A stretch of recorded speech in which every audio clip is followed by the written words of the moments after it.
good evening. It's the FOX6 Sports Blitz, and you think your fireworks shows are done for the weekend? No, we got one more coming up right here. Lily Zhao, Brandon Cruz back from vacation. Tim Van Born with you. Appreciate your company. Here's what's ahead on the starting lineup. Brewers trip up on their trip out west. They will be represented well at the All-Star game, though, but maybe not as well as expected. The Bucs youngsters make us say what? Giannis earns a trip to Paris this summer, and our high school hotshot reaches the record books. Lifted in the air to left field. Tanner back it goes at the wall. It is falling down and off the top of the wall and gone. And gone. You hear this about Brewers all season long. They're in every game. They're so close. Christian Yelich so close to making the catch. It's kind of the week that was for the Brewers. They go 2-2 in Colorado, 1-2 against the Dodgers in every game. Is that a blessing or a curse? I think it's a good thing. I mean, you definitely want to win more than you're losing right now. But when you are in those games against the Dodgers and you realize the only way you're losing are home runs like that, where even Christian Yelich said he should have had it, but he didn't plan on what was above him on that wall there by getting stopped by the padding. But overall, you also are disappointed in the fact that their offense just didn't really come alive. Yeah, they did have a few home runs, but it wasn't until today that they were able to finally get hits. What happened all week, no matter if they were in Colorado, which is a great place to hit, they weren't hitting the ball very well unless it was a home run.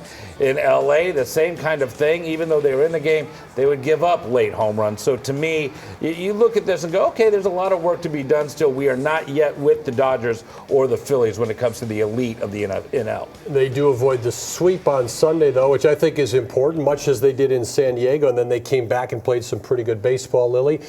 So one thing they do have going for them is the hot stick of Christian Yelich. Brandon is right. The overall offense was tepid, I would say, on this trip, but Yelich is warm. He really is, and he's really regaining that form that I think we expected to see, right, from Christian Yelich, one of the leaders of this ball club. And what's fun to watch is that Christian just puts the ball in play. He's putting the ball in play. He's stealing bases. He's making good hits. He's hitting homers on back-to-back nights. So it's fun to watch him play. He's batting .329 right now, and is just really playing really good baseball for this team. And when they are in a funk offensively, he still is the guy to kind of break out for the offense. And that's what they need from Christian Yelich, who, of course, gets an all-star nod that we'll talk about later. But he is really regaining the form that we've come to expect out of the leader of this team. It's been fun to watch. It's been fun to watch him deliver as well. But I know he wanted that catch back, but just what he was able to do during this road trip was just fun to watch him just kind of get the offense going by himself. Yeah, and Yelich is hitting with authority again. We didn't see that for a year or two there for maybe the back injury or whatever it was. He's definitely striking the ball differently, it seems like, so far this year. The Brewers are still leading this division, Brandon. And as we approach the All-Star break, that is way beyond what the expectations were in spring training. Well, the fact that they're leading it handily at this point. Five games up. Yeah, it's not a runaway or anything, but they do have firm command of this division. And that is something that wasn't very expected with this group as they were going to build this club in February and March. But here we are in July, and this team is doing well. And what it is it's simple in many ways. They love to play for each other and with each other. And you see them pick each other up, and kites come through, and nobody seems to be complaining. And I think a lot of that all rests on what they're getting from their manager. They kind of embody his personality. And at moments, they've come out and tried to fight for one another. And I think that just says a lot about where they are and why they are so good. And the fact that they've done it with 16 different starting pitchers, to me, is a really huge statistic that really seems to go unnoticed. All right, let's take that part a little bit. You talk about Pat Murphy and his role. How about Matt Arnold's role, too? He goes out and he's been reaching out for a couple of guys. I'll admit, I looked at the probables today, Lily. I thought, you want to stop a two-game skid on the weekend. You have Dallas Keuchel. In 2019, that's pretty good. I didn't think it was necessarily good this year, but Keuchel gives them enough today. And you throw in the trade this week for Aaron Savali.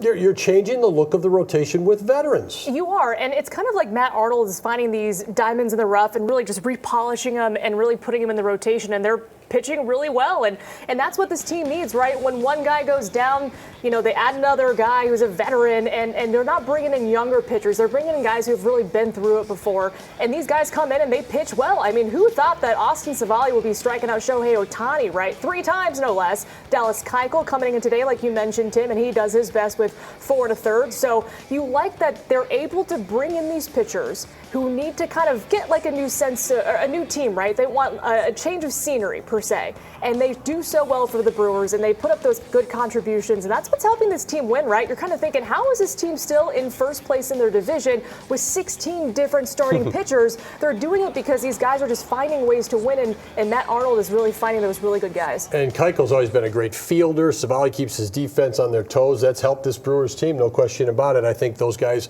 are benefiting from fielders behind them. I thought one of those fielders was on his way to the All-Star game. That would be Bryce Terang. I'll admit I'm stunned that he's not included as the pitchers and the reserves are announced. That comes out today. There were a couple other guys who had a shot as well, but I don't understand Terang not being included. No, that was to me the biggest snub you're going to see. I think when you look at what he's done offensively, when you look at what he does defensively, I mean, he's the whole package. And then he also steals bases. He's second in the league in stolen bases. He's hitting well above 300 in the last 2 weeks. He's right around 300 for the season. He's batted leadoff 38 or 39 times and hits above 300 as a leadoff hitter. And defensively, nothing gets by him. And you think that without his contribution, I don't know if this team is sitting where it is, because he saves so many runs, he creates so many runs, and he is such a catalyst for this group, both sides of the ball, that to me, he should have been rewarded. And I wouldn't be surprised if we see an injury or somebody pull out and then we see Terang go in. And Ketel Marte has been hurt for Arizona, so maybe he will go in and take that spot. I don't know. But Terang, when he's at the top of the order, kind of sets the table. When he's at the bottom of the order, he's had some of his biggest hits. So he's really been a major contributor and leader for this Brewers team. I think he's the type of player you can really build on going forward. We talked about Yelich earlier. So Yelich is going as a starting outfielder. And William Contreras, who's really cooled off, but his first half stands among the best of the catchers. Right. He was phenomenal early on, right? Had that 20-plus game streak where he's getting on base and getting hits. And what William Contreras does for this team is just provide consistency, right? I mean, there's been so many different starting pitchers, but he's been that calming presence behind the plate. He's been so good in that regard. But I think what's really kind of gotten him on that list is just his ability at the plate. Like, yeah, he's certainly cooled off, that's for sure, certain. But during the stretch where this Brewers team kind of needed him, he came through offensively. But he's just so good on both sides of the baseball, which is why he's earning that nod to the All-Star game, and well-deserved as well. And I think William Contreras, he wants to play every single day. He wants to be, the guy behind the plate in every single game for this Brewers team, and he's certainly provided that, right? Availability, clutch, catcher as well, and his ability to really get those home runs has certainly helped this team. So well-deserved honor there for William Contreras. William Contreras starts at catcher. Christian Yelich starts in the outfield. The game's in Texas, July 16th here on Fox 6. I don't know if you could make it at the back end of the bullpen or as a middle reliever anyway, Brandon. Devin Williams has been to the All-Star game a couple of times. Trevor McGill certainly has the numbers, succeeding Williams. Brian Hudson was really flying until he hit this weekend. Did this weekend knock his chances out? I can't imagine that just these 2 games did, but he did give up 3 home runs in 2 days, something we haven't seen him do this year. And his ERA going into LA was .99. It's well above 1 now after his rough weekend. But to me, he deserved to be considered for sure, because, I mean, like I said, going into the weekend, he had a .99 ERA. His strikeout to walk ratio is incredible. He also held opposing hitters to a 132 average, which was best in the National League. So he had all these stats, and the difference is he doesn't have the saves, but that's not his role. So to me, we have seen, like you said, Devin Williams go in when he wasn't the closer. Now I thought that Hudson had the best chance of any of the Brewers relievers, even though McGill's only blown 1 save. I thought Hudson has been the class of this bullpen, and to me, maybe there's a chance if somebody pulls out, but I think the only one you're going to look at really is Terang. The bullpen has been a big boost for the Brewers this season, and we'll be getting Devin Williams back and D.L. Hall probably in that role coming off the injured list down in the minors. So we'll see. The Brewers need those guys at the back end because their starting pitching is still kind of short, even with bringing in these new guys. All right, that gets us to the next segment here as we're rolling on the Fox 6 Sports Blitz. We appreciate you being with us. And Milwaukee Brewers are leading their division. We're leading on into more talk about the local sports landscape with Say What in a minute. Do I vote? I don't even know if I vote for her. You really want to ask that question out of the gate? I just like getting people's attention with something. My significant other thinks he's sexy, so. Wow. That was interesting. Was that Taylor Swift? Ninth grade, we played with each other too. AAU, so. 3 years ago? Yeah, something like that. Youth a big deal with this year's draft class. A.J. Johnson and Tyler Smith, who you saw speaking there, with Doc Rivers joking about their age. One thing Doc Rivers won't be joking about is his big superstar is going to get some extra work this summer. What does this mean to Giannis Antetokounmpo and his career that he is now going to be an Olympian? He wanted to play for Greece. He's healthy enough to play for Greece this year. They had to win their way through the Olympic qualifying tournament. They do that today, so they're in. They beat Croatia, and they're in. And you see the genuine emotion when you see Giannis Antetokounmpo in these highlights. He only knows how to play full-speed basketball, Brandon. We all know that. And this matters to him. You know, family matters to him, country matters to him, Bucks matter to him. I think it's a big thing. I thought Bobby Portis, he played last year on Team USA. I thought, he's going to be worn down. He had a fine season. You know what I mean? So if you can keep your health together, these guys are in such good shape. I think that the emotion can carry you through, and Giannis certainly is emotional about this opportunity. And obviously they didn't play long in the playoffs, and not a knock on them, just saying he didn't have that wear and tear as if he was a member of the Celtics. Lily, when you see his emotion pour out and his little boy there holding the sign that you're Paris bound, what goes through your mind? Because you also saw him win that title and go through downtown Milwaukee celebrating the NBA title. Right. And I think when I saw that shot of Giannis just sitting there crying with his son in front of him, it reminded me of that shot where he sits down after they win the championship and he looks up, right? And he was emotional because they just won the NBA championship, their first in 50 years. That's kind of what that moment reminded me of. I mean, it wasn't Giannis winning a championship, but it was that level of emotion because it's something he really wanted for himself and his home country. And to be named an Olympian is just something special, right? You can be named an NBA champion, an MVP, but adding Olympian to your resume is something super special. So Giannis is doing it for himself, his family, his home country, and now that we're going to watch him play on one of the biggest stages, right, against one of the elite talents in all across the world. So this is such a massive honor for him to continue his career and playing in Paris. And it's not like you're named to the U.S. team, which is going to be a great team anyway. Right. Greece had to play its way in, and Giannis led them. And that's what's going to be fun to see what he can do with them in that tournament with so many different NBA players who represent teams all over the world.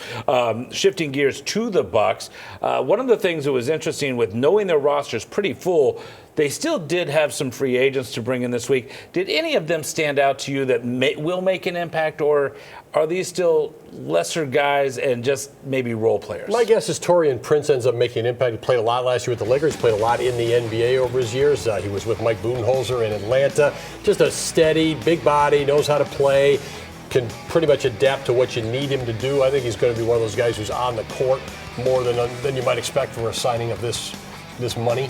And speaking of being on the court, you were there with the 19-year-old rookies. Do you see a role for them? We haven't seen rookies have an impact on this Bucks team in a number of years. Do either of these guys will they have that opportunity, do you think? I don't think it's a slight to them at all. And these guys even talked about it in their press conference, right? They were saying that their biggest goal this year with a veteran team, with a coach like Doc Rivers, is just to learn and grow and just get used to the flow of playing in the NBA and playing at this level. Really bulk up and kind of just know what you're doing at that next level. They have each other, which is nice. You see them there signing their contracts and putting pen to paper. But I think these guys really expect to contribute, not so much this year, but maybe in years to come, right? The Bucks are building for their team now, which is why they get, DeLon Wright and Taurean Prince, but they're also building for the future with these two rookies. So while I don't think it's a knock on them that they won't necessarily make the biggest impact this fall, I think that they're going to kind of get to learn from Giannis and Dame and Brooke, and that'll help them when they eventually hopefully do make it on the court. But I know A.J. Johnson said we want to learn as much as we can, as fast as we can, because because we want to be on the court with this team. It will be interesting to see what happens. Obviously, we'll see them in Summer League when that gets going next weekend. But for now, the Bucks have excitement. We'll see if they've built enough to compete with the best in the East at this point. Well, coming up, we have our high school hotshot who's in the record book. Stay with us. Welcome back. There's something about a name, and this junior's mother wanted her name to stand out. She did just that by starting a team at her school and has quickly put her name in the record books as well. Here's this week's Fox 6 High School Hotshot.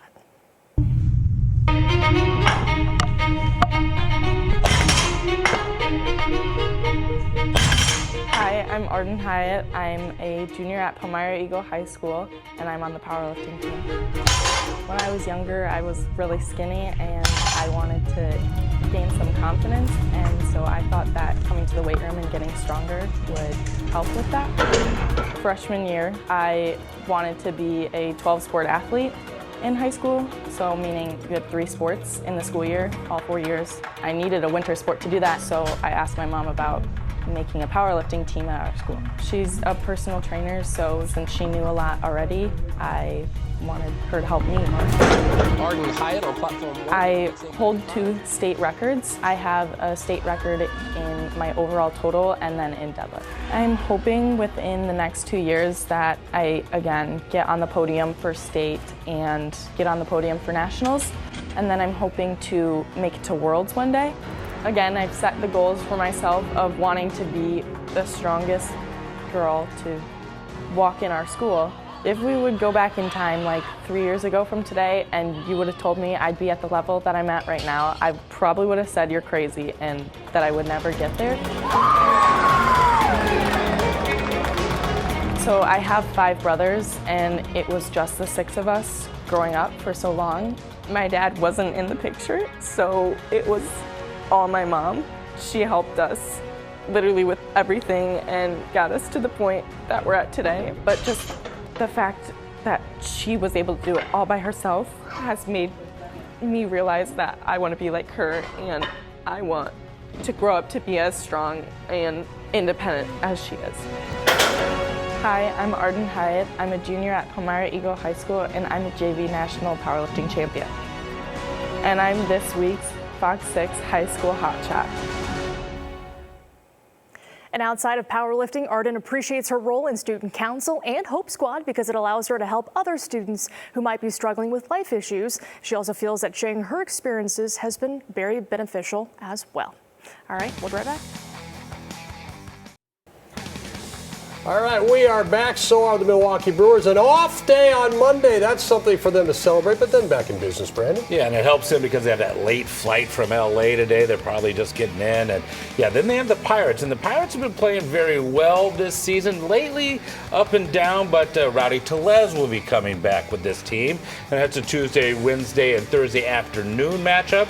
And then they finish out the quote-unquote first half of the season with the Nationals coming to town over the weekend. So this is a good week for the Brewers really to try to extend their lead in the National League Central with these 2 teams up in front of them. And the Pirates do play on Monday before they get here. And Paul Skeens, the rookie, pitches Thursday on pitching probable. So a lot of people are interested in seeing him. They think he might start the All-Star game. Yeah. So a lot of people are interested in seeing him. Lily, basketball in July. Hey, get ready for Bucks Summer League play, right? It's going to be fun to watch the young Bucks kind of show off their skills in Las Vegas.